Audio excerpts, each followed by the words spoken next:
Hello friends, welcome to Red Shadows, the channel where the darkest crimes from the former Soviet Union finally see the light of day.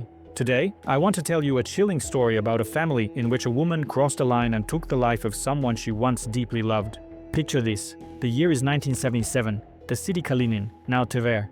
Two young boys, like kids often do, decided to play treasure hunters, and they stumbled upon the key to one of the most perplexing criminal mysteries of that era. What began as an innocent childhood adventure turned into a real-life tragedy. While searching for their imagined treasure, the boys ventured into the basement of an old abandoned house, and instead of a chest filled with gold, they found crumpled men's trousers and a blood-soaked shirt. When police arrived, forensic experts immediately understood this wasn't just a simple fight. The sheer amount of blood left no doubt this was a brutal murder. But there was one enormous problem. Something crucial was missing. And that became the central question for investigators. Think about it. You have clear evidence screaming murder, yet there's no body, no missing persons report, and no confirmed crime scene. So, what did the police actually have to work with? Essentially, just the clothes. They scanned the basement with ultraviolet light. Yes, there was blood on the clothing, but none anywhere else in the house. That meant the clothes had been brought there and dumped deliberately. Investigators immediately checked missing persons lists. Nothing matched. The case hit a dead end almost before it began. Then things turned into a real labyrinth. False leads and red herrings only confused the investigation further, pulling detectives farther and farther from the truth. Initially, police pursued two main but ultimately false theories. First, they thought the clothes belonged to a missing professor from Leningrad. It sounded plausible, but he was soon found alive and well, he'd simply run off with a new lover. Happens to the best of us, right? Then a second lead emerged. A woman named Viktoriya Kozlova came to the police reporting her husband, Dmitry, missing. She suggested he might have been connected to a murder in another city, Chapayevsk, but that lead also fizzled. The real killer in that case had already been caught, and it was someone entirely different. Just when it seemed the case would be shelved forever, a breakthrough came from the most unexpected place, not during an interrogation or forensic analysis, but in a children's art class. At the art school where 7-year-old Tanya, Dmitry Kozlov's daughter, was taking lessons, something strange happened. The teacher placed a sewing machine on the table for the kids to draw.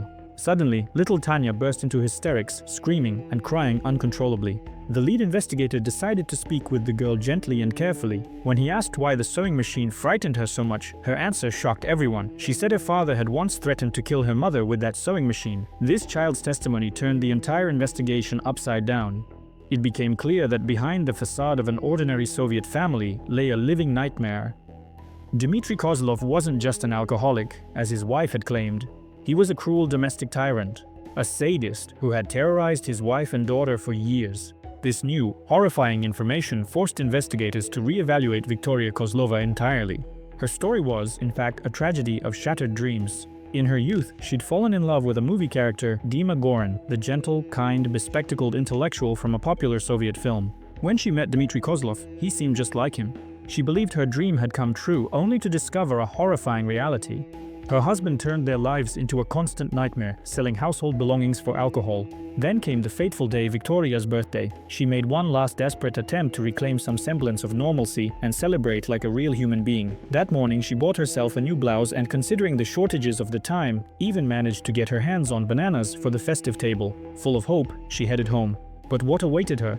Her drunk husband and his friends had already devoured all the food. Her terrified little daughter, Tanya, was hiding under the table. At that moment, something inside Viktoriya snapped. She kicked out her husband's friends, put the drunken Dmitry to bed, and then did the unthinkable. She sent her daughter far away to the most distant grocery store to buy bread, just to buy herself time.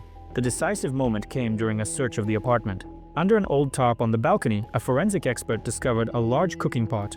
Dark, brownish stains covered its handles. Lab tests confirmed it was blood, and the fingerprints on the pot belonged to Viktoriya. She confessed to everything. Interestingly, the court didn't classify her act as premeditated, cold-blooded murder. Instead, it was ruled a homicide committed in a state of emotional distress, what's legally known as affect. As a result, Viktoriya Kozlova was sentenced to 6 years in a corrective labor colony. By Soviet standards of the time, this was an unusually lenient sentence for murder. The court took into account the horrific circumstances of her life. She didn't even serve the full term. Thanks to good behavior, she was released after just 1 year.